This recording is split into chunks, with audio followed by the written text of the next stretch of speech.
The new design for Song Select is finally in-game. Its old version was never that well received, so a lot has changed, but instead of talking about every distinct difference, I'll show some before and after views while Peppy explains the development process. I think in a way I've gone back to taking on a lot of the UI UX polish myself. For something like Song Select, where it's the center of the game, everything revolves around this one screen, we need to get this correct. So it's not really the kind of screen where I would be looking to add new outlandish concepts potentially done just for aesthetics and not for functionality, which is kind of why this time I took Flight's design, or I guess we all took Flight's design, and then melded it into a shape which would work for users. I did reference Stable's Song Select along the way, making sure that we're not changing the size of different things on the screen, making sure that enough of the beatmap background is visible, which is like the one thing people want, is to be able to see the beatmap backgrounds at Song Select. Except for the people that don't like beatmap backgrounds and are like, can I just turn them off game-wide? But let's leave those for now. That feature will come later. There's a few missing features which will come soon after the release. That includes group modes like grouping by collection, favorites, and grouping by your personal maps. I wanted to get this out into the user's hands as soon as possible rather than delaying for everything to be complete. So that's why we are here where we are. I'm glad this update has the per map panel layout for difficulty sort. I know Stable players have been complaining about that for like forever. Though I imagine anyone who's complaining wants that like at all times and not just in this one situation. I agree with that, and I think putting that in the user's hands is our next step. Probably the next release or very soon after, we will be adding a toggle button to the Song Select interface just to set that to whatever you want it to be. Oh, perfect. I'll probably use that.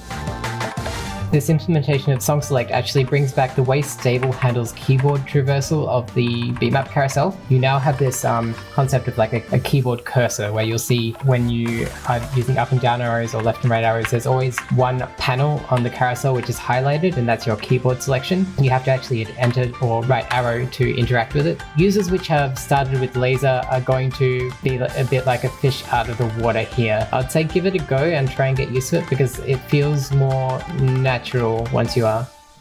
Also, you can now search for something, and if there's no matches for your search, it won't deselect your previous selection. If you search and there's only a few matches, it no longer like changes the selection to any of those new matches until you refine the search down to a single match, at which point it will automatically select for you. It gives the user more control over their selection. It means you can search for things without abruptly changing what you have currently selected and what music is playing in the background. And those are both things Stable did, right? Yes, yeah. During review with Spaceman, he's like, why is it done this way? I'm like, it's Stable.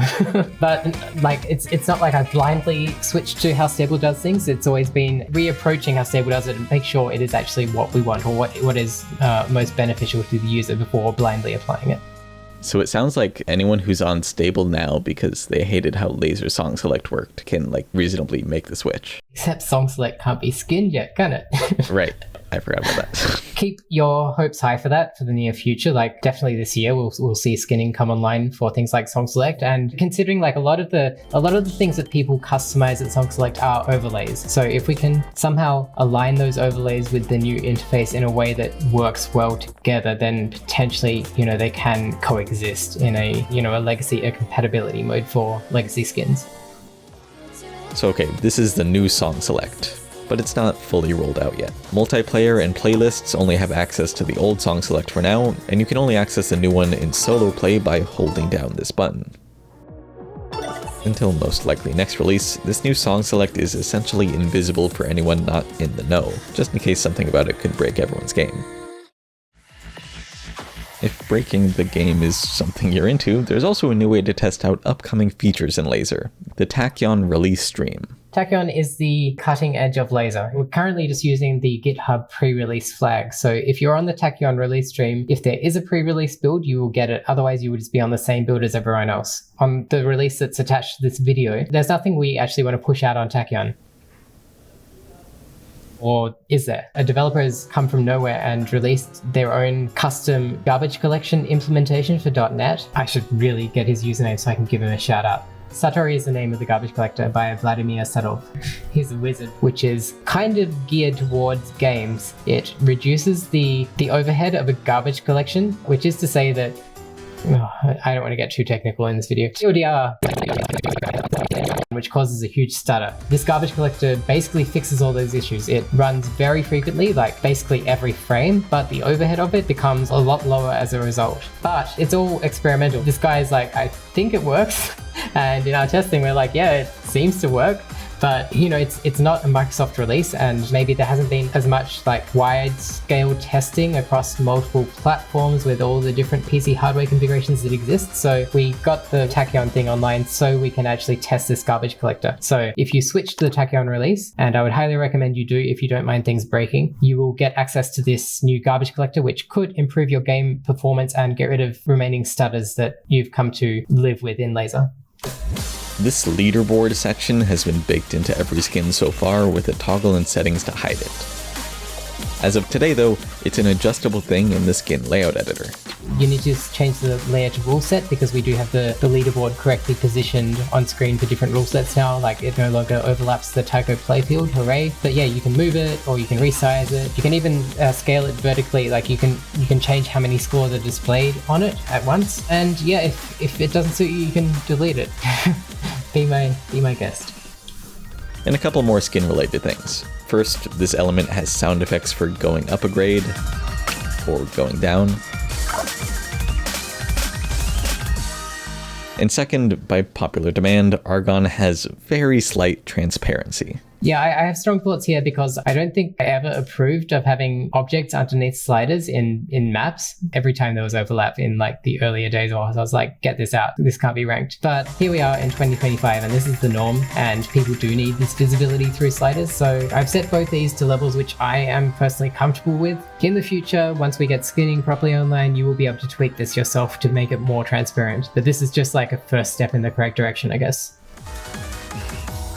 This thing is calculated a bit better as of, not today, technically last update, but we didn't make a video for it. Basically, this used to take the average of all your hits and give an offset recommendation from that, but if you, say, mistimed an entire stream, that could heavily impact the average. So now it instead recommends the median hit of all your hits to be the offset, which is more likely to be correct in those edge cases.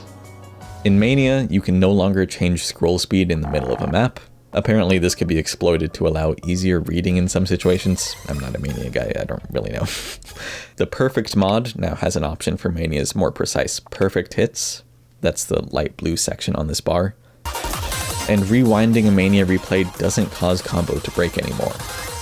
Then in Taiko, a new mod was added called Simplified Rhythm. The name is pretty clear about it. You can change complex rhythms into ordinary rhythms.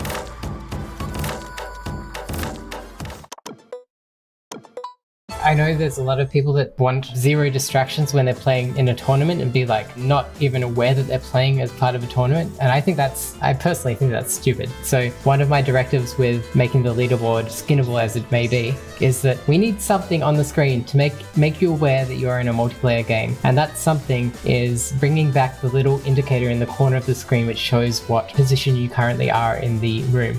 While that made it sound like this is an always visible thing, it can still be hidden by pressing tab. It does show up no matter what during break sections though, so if you really can't handle the stress of multiplayer, the post-it strategy still works, I guess. Freestyle was added to multiplayer earlier this year, and seeing as how almost every lobby uses it, I think it's had pretty good reception. For those unaware, this setting allows people to play different difficulties or modes on whatever map set is selected by the lobby host. There has been one pretty outstanding complaint about Freestyle though. You can't force certain mods for all players. So as of this update, the lobby host can select any of these mods for all users, while also allowing free mods and freestyle.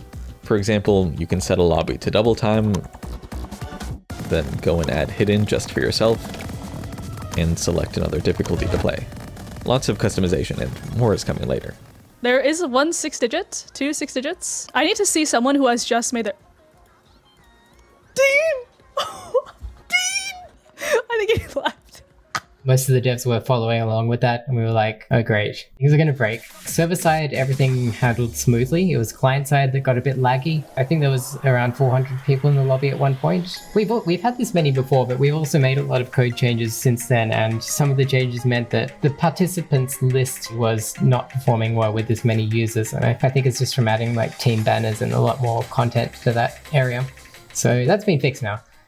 Beat map tags set by players were introduced in the last major update, and people didn't like the process. So almost immediately afterwards, the entire interface for them was changed. Now they look and feel a lot better to use, so if you've been holding off from tagging maps, now's the time to do it. You can even set tags without replaying a map. Just click underscore and you can do it from there.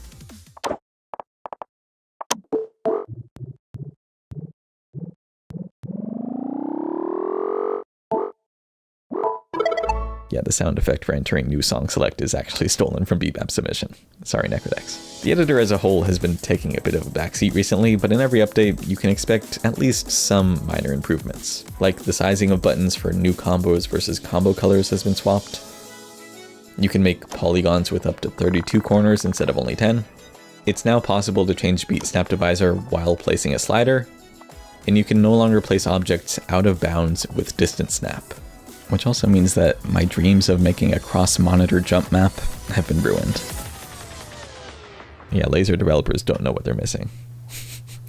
See you next time.